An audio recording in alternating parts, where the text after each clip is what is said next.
اللهم صل على سيدنا محمد يا رب صل وسلم دائما ابدا على حبيبي. یہ جو بحث ہے نا کسی کے پیچھے ہاتھ دھو کے پڑ جاؤ، اس سے کبھی بھی فائدہ نہیں ہوتا، یاد رکھو کبھی بھی فائدہ نہیں ہوتا. اگلا ضد پہ آ جاتا ہے. اور یہ بھی یاد رکھو کسی کو دلائل سے ایسا خاموش کرنا کہ اس کے لیے بھاگنے کا راستہ ہی نہ رہے، یہ بھی بڑا خطرناک ہے، کیونکہ پھر وہ اپنی بے عزتی محسوس کرتا ہے اور وہ ہٹ دھرمی اور ضد پہ اتر آتا ہے. پھر اس لیے دشمن کے لیے تھوڑا سا راستہ بھاگنے کا رکھو کہ بھائی ابھی بھاگ جاؤ، دوبارہ عزت احترام کے ساتھ واپس آ جانا. کیونکہ انسان جو ہے نا عزت نفس کے معاملے میں بہت، آج کل ہم لوگ کیا کرتے ہیں، جب کسی کو تبلیغ کرتے ہیں تو اس کی عزت نفس کو مجروح کر دیتے ہیں. عزت دار آدمی اپنی عزت پہ کبھی بھی کمپرومائز نہیں کرتا. ہاں کوئی جس کی عزت نہ ہو اس کو جو مرضی کہہ دیں. جیسے ایک آدمی نے کہا، اپنے دوست سے کہہ رہا تھا کہ شکر ہے محلے میں میری عزت نہیں ہے. اس نے کہا کیوں بھائی؟ کہنا ورنہ آج بڑی بے عزتی ہو جاتی میری. کیا کہہ رہا ہے کہ شکر ہے اس محلے میں میری عزت نہیں ہے. کیوں بھائی؟ اس پہ شکر کی کیا بات؟ کہہ رہا ہے ورنہ آج میری بہت بے عزتی ہو جاتی. یعنی وہ اس پہ شکر ادا کر رہا ہے کہ پہلے سے اگر اس نے کام ایسا کیا تھا، کام اس بندے سے ایسا ہو گیا تھا کہ وہ محلے میں پکڑا گیا کوئی برا کام کرتے ہوئے، تو کوئی بے عزتی نہیں ہوئی، اس لیے کہ بندہ ہی کوئی عزت تھی نہیں اس کی. تو وہ کیا کہہ رہا ہے کہ اللہ کا اللہ کا بہت فضل ہو گیا کہ اس محلے میں میری عزت پہلے ہی سے ہی نہیں ہے، ورنہ آج بہت زیادہ بے عزتی ہو جاتی. ٹھیک ایسا بھی ہوتا ہے بڑے شہروں میں. تو عزت جب ہوگی تو بے عزتی کا ڈر بھی ہوتا ہے. عزت ہی نہ ہو تو جو مرضی ہو، پھر کیا ہوتا ہے؟ پھر کہتا ہے یار ہماری کون سا عزت ہے. جیسے بھیکاری لوگ ہر وقت مانگتے رہیں گے تو کہتے ہیں زبان گھس تھوڑی جائے گی یار، نہیں دے گا نا پھر کسی سے مانگ لیں گے، یہ نہیں دے گا تو پھر تیسرے سے مانگ لیں گے. عزت دار آدمی مانگنے سے پہلے 100 دفعہ سوچتا ہے یار کیسے بغیر مانگے کام چلاؤ، پھر مانگے گا تو بیچارہ اندر گھٹے گا. عزت بہت بڑی چیز ہے. بات سے بات نکلتی ہے، ایک ہوتی ہے عزت اور ایک ہے حب جاہ. دونوں میں فرق ہے. عزت تو انسان کی فطرت ہے، عزت دار لوگوں کو عزت چاہیے. حب جاہ کا مطلب تکبر، یہ الگ چیز ہے. ان دونوں میں فرق ہے. تکبر کا مطلب یہ ہوتا ہے بعض لوگ ہر چیز میں اپنی ٹانگ اونچی رکھنے کی کوشش کرتے ہیں، دوسرے کو نیچا کرتے ہیں. یہ تکبر ہے، یہ چیز اللہ کو پسند نہیں ہے. اسی طرح اپنے بڑے کے سامنے بڑا بننے کی کوشش کرنا، یہ بھی تکبر ہے. جیسے شیطان کو اللہ نے حکم دیا، یا موضوع نہ چینج ہو جائے، ذرا سنبھال کے رکھیں کیا بات چل رہی تھی. شیطان کو اللہ نے حکم دیا کہ آدم کو سجدہ کرو. شیطان نے کیا کہا کہ آدم چھوٹا میں بڑا. ٹھیک ہے نا؟ تو عام حالات میں اگر آدم علیہ السلام خود شیطان کو کہتے نا کہ مجھے سجدہ کرو، پھر شیطان کہتا میں کہ تم بعد میں آؤ، میں سینئر ہوں، تو اس کی کوئی لاجک نکل سکتی تھی کہ بھئی یہ شیطان کو اپنی انسلٹ محسوس ہو رہی ہے. جیسے کوئی سینئر ہو، جونیئر آ کے ایک دم سینئر بن جائے تو پہلے سے جو سینئر ہوتا ہے اس کو ایک قسم کی بے عزتی محسوس ہوتی ہے. یہ نیچر ہے، یہ غلط نہیں ہے. لیکن شیطان کا عمل یہ عزت کا حصول نہیں تھا، بلکہ یہ تکبر تھا. اس لیے کہ آرڈر دینے والا کون ہے؟ اللہ ہے. تو بھئی تو جب اللہ کے حکم کا انکار کر رہا ہے تو یہ اللہ سے بڑے بننے کی کوشش کر رہے ہو آپ.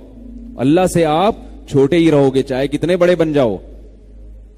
تو آپ اگر دوستوں میں اپنی بے عزتی محسوس کرتے ہیں، دوست نے کوئی غلط بات کہہ دی، آپ کو بے عزتی محسوس ہو رہی ہے جس سے آپ کو غصہ آ رہا ہے، یہ نیچرل ہے، یہ تکبر نہیں ہے. باپ نے کوئی ایسی بات کہہ دی، اب آپ باپ کے سامنے سینہ چوڑا کر رہے ہو، یہ عزت نہیں ہے، یہ کیا ہے؟ کبر ہے، تکبر ہے. بھائی تم اپنے باپ سے، یعنی وہ تو تمہارا باپ ہے. لوگ کہتے ہیں نا جب کسی کو تانا دینا ہوتا ہے کہ وہ اس کو آنے دو، یہاں ہم اس کا بھی باپ ہے، کہتے ہیں نا لوگ. یعنی اس چیز میں ہم اس کا بھی باپ ہے، ہم اس سے 2 ہاتھ آگے ہیں. تو والدین کے سامنے اکڑنا، اپنے بڑوں کے سامنے اکڑنا، علماء کے سامنے اکڑنا، بزرگوں کے سامنے اکڑنا، یہ اکڑ یہ اس کو یہ نہیں کہیں گے عزت کا حصول، بلکہ اس اکڑ کو کیا کہا جاتا ہے؟ تکبر. بڑوں کے سامنے چھوٹا بن کے رہو، اپنے جیسوں کے سامنے یا اپنے ماتحتوں کے سامنے جو ہے نا وہ انسان کو یہ احساس ہوتا ہے، اور ہونا بھی چاہیے. ہاں کوئی بڑا زیادہ بے عزتی کر دے اور آپ کی حیثیت کو بہت زیادہ گھٹا دے، اس پہ بھی انسان کو افسوس ہوتا ہے. اور نبی صلی اللہ علیہ وسلم ان تمام چیزوں کی رعایت کیا کرتے تھے، تبھی تو نبی جیسے اخلاق کسی کے نہیں ہیں. آپ صلی اللہ علیہ وسلم عزت دار لوگوں کو بہت عزت دیتے تھے، چاہے وہ کافر ہی کیوں نہ ہو، چاہے وہ کافر کیوں نہ ہو. کیونکہ جب ایک دفعہ کسی کو معاشرے میں عزت ملتی ہے تو وہ کافر بھی اگر ہوگا نا تو وہ اپنی بے عزتی نہیں چاہے گا، کبھی نہیں چاہے گا.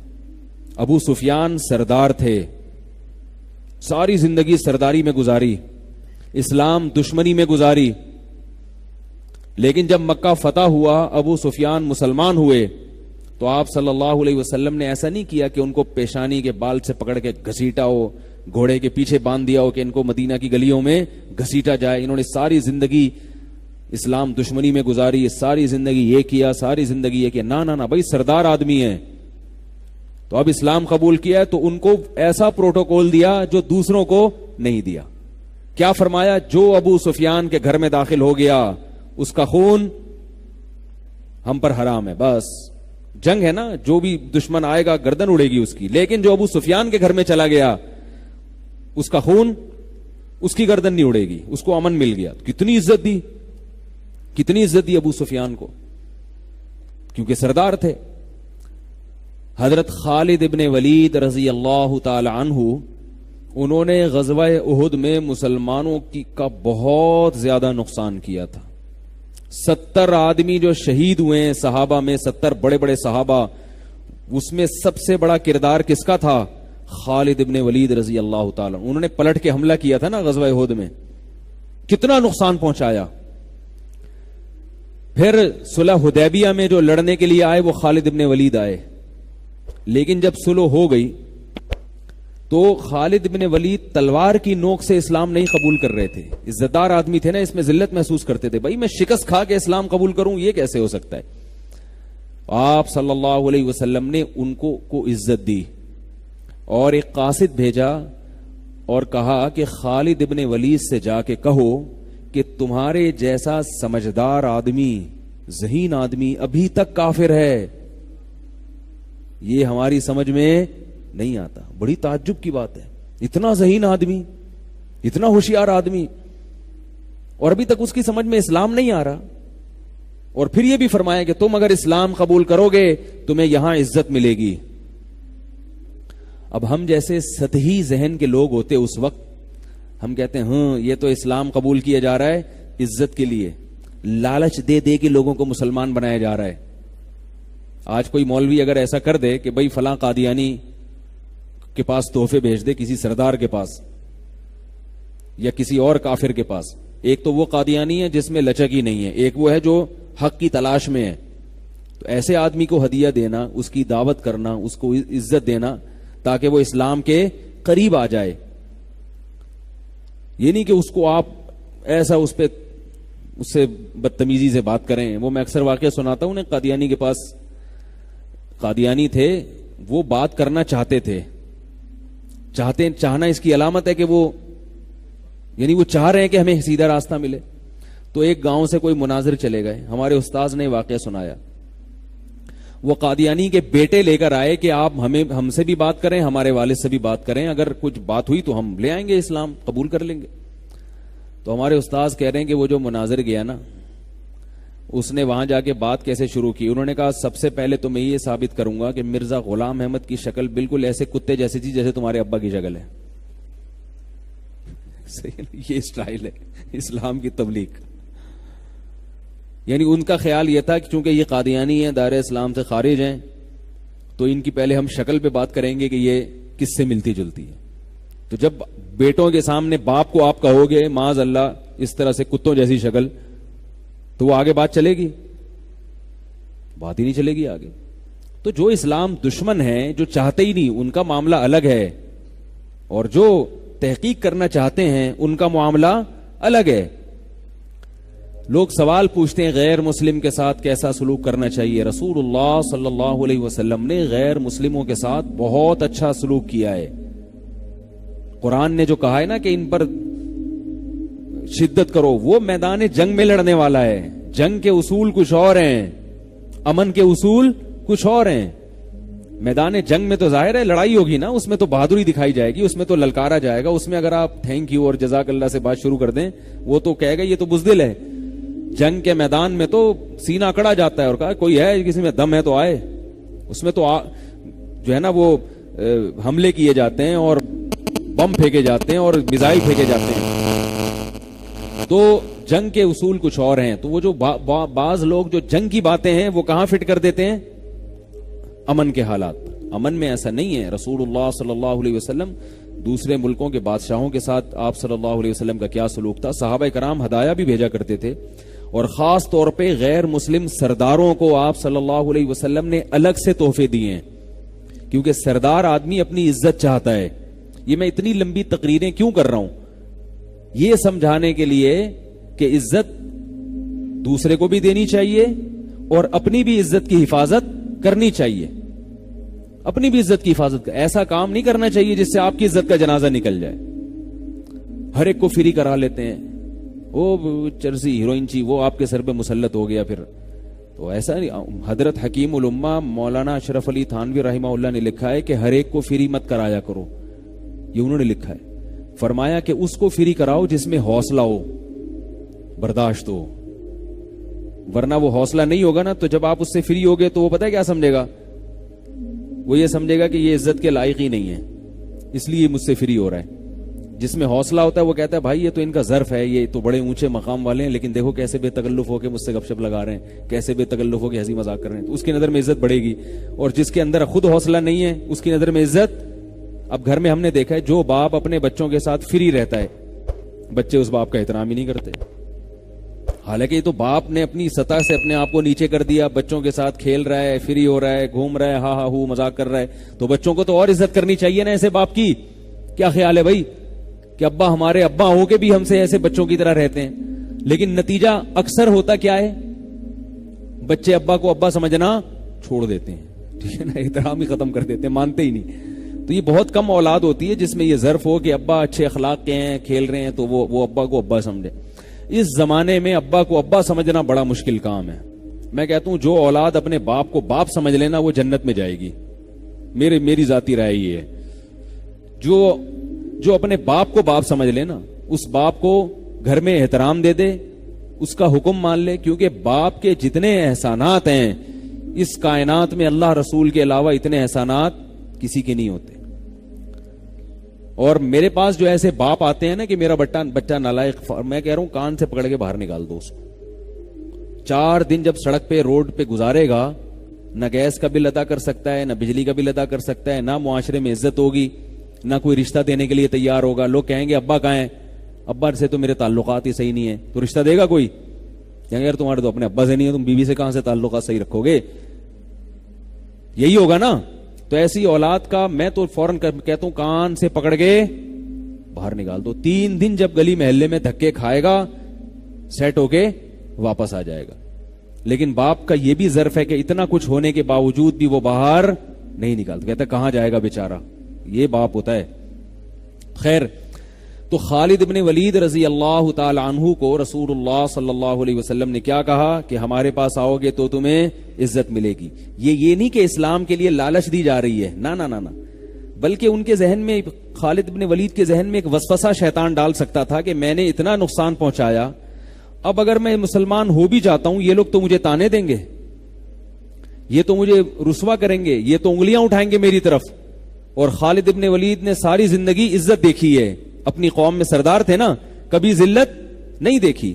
تو لوگ انگلیاں اٹھائیں گے، لوگ کیا کہیں گے، ذلیل نہ کر دیں. تو اس کا جواب دیا جا رہا ہے کہ ایسا نہیں ہوگا جیسا تم سمجھ رہے ہو، عزت ملے گی، عزت. فوراً اسلام قبول کیا. جو گھٹیا لوگ ہوتے ہیں نا ان کو سیدھے راستے پہ لانے کے لیے چپیٹ لگانے پڑتے ہیں، ٹھیک ہے نا، ٹھڈے مارنے پڑتے ہیں، اور تمیز انسان بن جا. اور جو عزت دار ہوتا ہے اس کو تھوڑا سا غیرت کا تانا دینا پڑتا ہے، یار تم جیسے شریف آدمی، تم تو اتنے سمجھدار ہو یار، کیسے یہ کام کر رہے ہو؟ ایک نوجوان نے مجھے اپنا واقعہ بتایا. وہ کہتا ہے کہ میں نے بچپن میں کسی کی بچی کو چھیڑ دیا, کسی لڑکی کو چھیڑ دیا جا کے. کہہ رہا میں کالج کا دور تھا, عمر بھی میری ایسی تھی, تو میں نے چھیڑ دیا جا کے. کہہ رہا وہ میرے گلے پڑ گئی. اس نے جا کے اپنی امی کو بتایا, اور اس کی امی نے آ کے میری امی کو بتایا کہ آپ کا بیٹا اتنا گھٹیا ہے. اس زمانے میں یہ بہت برا سمجھا جاتا تھا, پرانے زمانے کی بات ہے, بچپن کا وہ واقعہ بتا رہے تھے. کہہ رہے ہیں وہ میری والدہ کو آ کے بتایا کہ آپ کے بیٹے نے اتنی گندی حرکت کی ہے کہ میری بیٹی کو چھیڑا ہے. تو کہہ رہے میں کھڑا ہوا ہوں اور میں شرم بھی آ رہی ہے, میری اماں کو شکایت لگا دی. کہہ رہے مجھے اس سے اتنی شرم نہیں آئی. میں نے کہا امی 2 تھپڑ لگائیں گی اور ابا کو شکایت لگائیں گی, وہ 2-3 ڈنڈے لگا دیں گے. میں نے کہا یہی ہوگا نا. کہہ رہے لیکن ہوا کیا, میری والدہ نے کہا کہ کچھ بھی ہو میرا بیٹا سب کچھ کر سکتا ہے, میرا بیٹا کسی کی بچی کو اس طرح سے چھیڑ نہیں سکتا, اس کی اپنی بہنیں بھی ہیں, اتنا گھٹیا سوچ کا حامل نہیں ہے میرا بیٹا. اب وہ لڑکا کہہ رہا ہے یار میں شرم سے زمین میں گڑ گیا کہ میری ماں کے میرے بارے میں کیا جذبات ہیں اور میں کتنوں کو چھیڑ کے بیٹھا ہوں. صحیح ہے نا. کہہ رہے میں کتنوں کو چھیڑ کے بیٹھا ہوا ہوں اور میری ماں کے میرے بارے میں یہ جذبات ہیں. کہہ رہے بار بار میری ماں کہہ رہی ہیں اس خاتون کا نام لے کے, وہ جو بھی بہن ہوں گی پڑوسی ہوں گی, کیونکہ پڑوسیوں کو ہی چھیڑا جاتا ہے نا, مجھے نہیں پتا کہ پڑوسی ہوں گی وہ, تو وہ کہہ رہی ہیں اپنی اس پڑوسن کا نام لے کے کہ بہن تم جو کچھ بھی کہہ دو, میرے بچے پہ الزام لگا لو, اس نے فلاں کو مار دیا, اس نے فلاں سے اسکول سے چھٹی کر لی, یا یوں کر لیا, یہ کر لیا, لیکن میرا بیٹا کسی کی بیٹی کو, بہو بیٹی کو چھیڑ نہیں سکتا, کیونکہ ہم عزت دار گھرانے کے لوگ ہیں اور عزت دار گھرانے والے ایسے کام نہیں کرتے. اب وہ کہہ رہا ہے یار ہمیں تو, مجھے اب پتا چلا ہم اتنے عزت دار گھرانے کے لوگ ہیں مجھے تو پتہ ہی نہیں تھا. کہہ رہا ہے میں اس جملے سے نا والدہ کے شرم سے زمین میں گڑا جا رہا ہوں اور دل میں توبہ کر رہا ہوں, اے اللہ آئندہ یہ میری والدہ کو ایسی کمپلین بولو بھائی نہیں ہوگی, بس اس دفعہ چھپا لے, میرے جرم کو چھپا لے, پردہ ڈال دے, آئندہ نہیں ہوگا, آئندہ میں ایسا نہیں کروں گا کہ میری ماں جو میرے بارے میں یہ جذبات ہے. تو دیکھو اس لڑکے میں تھوڑا سا وہ عزت کا تھا نا. اگر وہ لڑکا عزت دار خاندان کا نہیں ہو تو پھر پتہ کیا کہتا ہے, کہہ رہے اماں کو تو پتہ ہی نہیں, اب مزید 15-20 کو چھیڑ لو, میری اماں تو یقین کریں گی نہیں. کیا خیال ہے یار, کیا ہو گیا آپ کے سمجھ میں کیوں نہیں آ رہا؟ وہ یہ سوچے گا نا کہ بھائی میری اماں تو میرے بارے میں یقین ہی نہیں کر رہی, تو وہ تو اسی کو ڈانٹ کے بھیج رہی ہیں, یہ تو اتنا اچھا نظریہ ہے, تو اب تو شکایتیں وہ تو اور 2-4 کو چھیڑ لو, کوئی مسئلہ ہی نہیں. تو یہ فرق ہوتا ہے کہ جو نالائق ہوتا ہے نا, جو عزت دار نہیں ہوتا, اس کی چترول لگانے پڑتے ہیں, اس کو ڈنڈے لگانے پڑتے ہیں, اس کو ٹھڈے مارنے پڑتے ہیں, پھر جا کے وہ تھوڑا سیٹ ہوتا ہے. اور جو عزت دار ہوتا ہے اس کے لیے ایک تانا بہت بڑا ہوتا ہے. فقہا نے لکھا ہے تعزیر کے اصول میں, تعزیر ہوتی ہے نا, تعزیر سزا, ایک تو ہے حدود, زانی کی کو 100 کوڑے لگیں گے, وہ تو قرآن نے بیان کی ہے, اس میں تو کوئی فرق نہیں ہے, سب کے ساتھ ایک جیسا سلوک ہوگا, عزت دار ہو یا کم درجے کا آدمی ہو, وہ سزا جو قرآن نے بیان کر دی وہ سب پہ لگے گی. رجم سب پہ, ہاتھ کاٹنا سب پہ, حد قذف سب پہ, شراب کی سزا 80 کوڑے سب پہ, اس میں کوئی شریعت میں فرق نہیں. لیکن کچھ سزائیں ایسی ہیں جو قاضی اور جج کی ثوابدید پر ہوتی ہیں. وہ دیکھتا ہے بھائی اس نے اتنی نوعیت کا جرم کیا ہے تو اس کو اتنی سزا ملنی چاہیے, سمجھ رہے ہیں؟ اس میں شریعت نے کچھ نہیں بیان کیا, بس یہ بتایا کہ بھائی جرم کی نوعیت یہ ہے تو قاضی اور جج کی ثوابدید پر. تو اس میں فقہا بیان کرتے ہیں کہ اس میں عین ممکن ہے ایک جرم پہ قاضی کسی کو 20 کوڑوں کی سزا دے, اور یہ بھی ممکن ہے کہ وہی جرم کسی دوسرے سے ہو تو اسے صرف برا بھلا کہہ دے.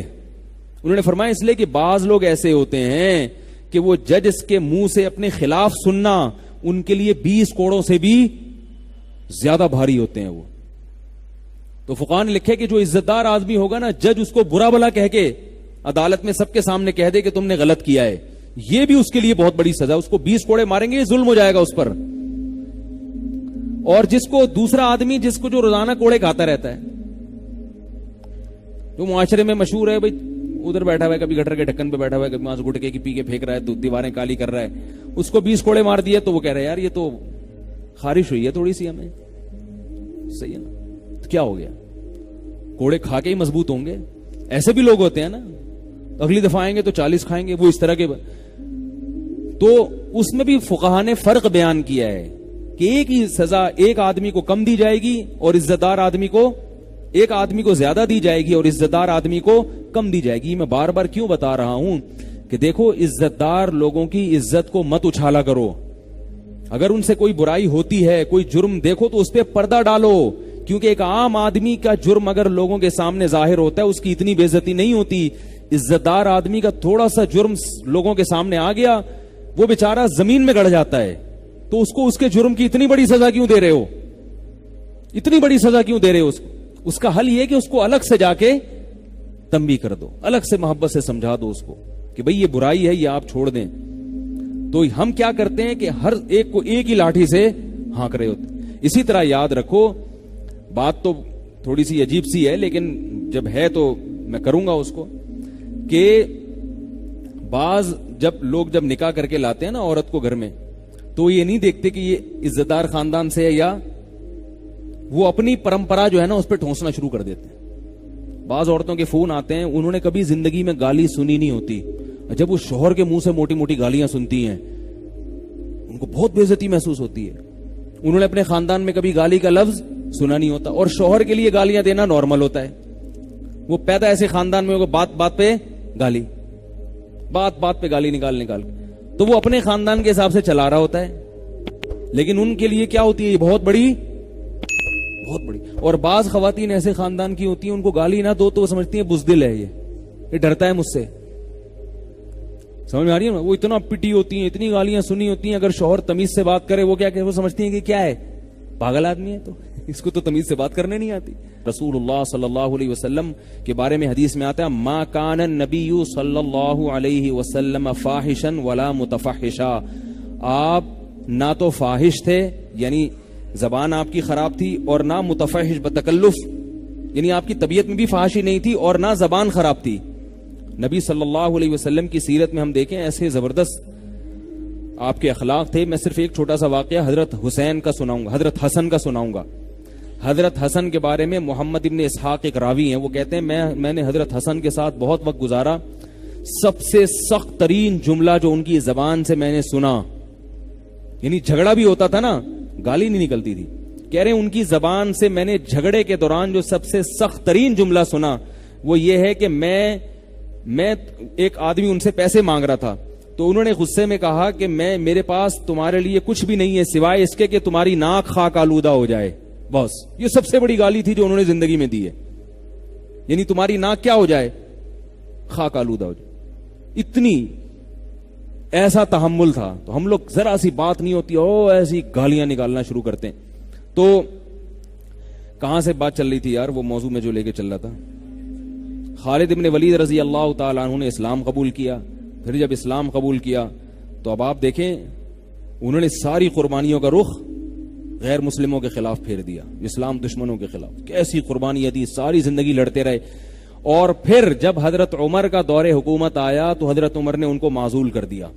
کوئی بھی اپنی بے عزتی محسوس نہیں کی انہوں نے یہ نہیں کہا کہ مجھے تو نبی نے کمانڈر بنایا تھا, مجھے تو ابو بکر نے کمانڈر بنایا تھا, اور میرے ہاتھ پہ اتنی بڑی بڑی فتوحات ہیں, عمر کون ہوتے ہیں مجھے معزول کرنے والے. اگر یہ کہہ دیتے تو یہ کیا ہوتا, تکبر. میں کہہ رہا تھا نا, عزت کی تلاش الگ چیز ہے, تکبر الگ. حضرت خالد بھی چاہتے تھے مجھے عزت ملے, چاہتے تھے نا, عزت دار آدمی تھے, بے عزتی نہیں چاہتے تھے اپنی, عزت مل گئی اسلام میں. لیکن حضرت عمر کہہ رہے ہیں آپ معزول ہیں. اب اگر کہتے نہیں میں امیر بنوں گا تو یہ عزت کا حصول نہ ہوتا, بلکہ یہ کیا ہوتا, تکبر. اس لیے کہ آپ سے بھی بڑے ہیں عمر, وہ امیر المومنین ہیں, آپ ان کے آرڈر کو ٹھکرا رہے ہو. صرف یہ بھی نہیں کہ فوراً معزول ہو گئے, ہم ہوتے تو کتنے دلائل دیتے, مجھے تو نبی نے بنایا ہے, مجھے تو نبی نے سیف اللہ کہا ہے, مجھے تو ابو بکر نے بنایا, آپ کون ہوتے ہیں معزول کرنے والے. نہ فوراً معزول ہو گئے. لوگوں نے کہا کہ آپ تو امیر تھے, آپ تو کو تو نبی نے بنایا. فرمایا کوئی بات نہیں, پہلے کمانڈر بن کے لڑتا تھا اللہ کی راہ میں, اب سپاہی بن کے لڑوں گا. سپاہی بن کے لڑنے کا اپنا مزہ ہے. ذرا بھی تو یعنی دل تنگ نہیں ہوا, ذرا بھی اپنی بے عزتی محسوس نہیں کی. تو یہ ہے عزت کا حصول اور تکبر, ان دونوں میں فرق ہوتا ہے. ہم بعض دفعہ تکبر ہوتا ہے ہمارے اندر، ہم سمجھ رہے ہوتے ہیں کہ میں اپنی بے عزتی برداشت نہیں کرتا. تو بے عزتی نہیں ہوتی، آپ کو شیطان کی طرح بڑا بننے کا ہر جگہ شوق ہوتا ہے. اسی طرح یہ بھی یاد رکھو کہ بات سے بات نکلتی ہے، جو بڑوں کے سامنے ضرورت سے زیادہ بولنا یہ بھی تکبر ہے. جب بڑے حضرات بیٹھے ہیں، ہمارے ہاں اصول یہ ہے کہ ہمارے جب اساتذہ بیٹھے ہوتے ہیں، کوئی مسئلہ ہم سے پوچھتا ہے تو ہم نہیں جواب نہیں دیتے. بھئی یہ بڑے بیٹھے ہیں، ان سے پوچھو. ہم ایسے بن جاتے ہیں جیسے کیا ہوں، جاہل، آتا ہی نہیں کچھ ہمیں، ایسے بن جاتے ہیں جاہل جیسے. جب تک وہ خود آرڈر نہیں دیں گے نہیں ہوتا بھائی. تو یہ چیز ہم نے الحمدللہ مدرسوں میں تو دیکھی ہے. باہر کی دنیا میں ایسا نظر آتا ہے ہر آدمی فنٹر بنا ہوا ہے، کہتا ہے جتنا مجھے آتا ہے اتنا کسی کو بھی نہیں آتا. تو خیر بات یہ چل رہی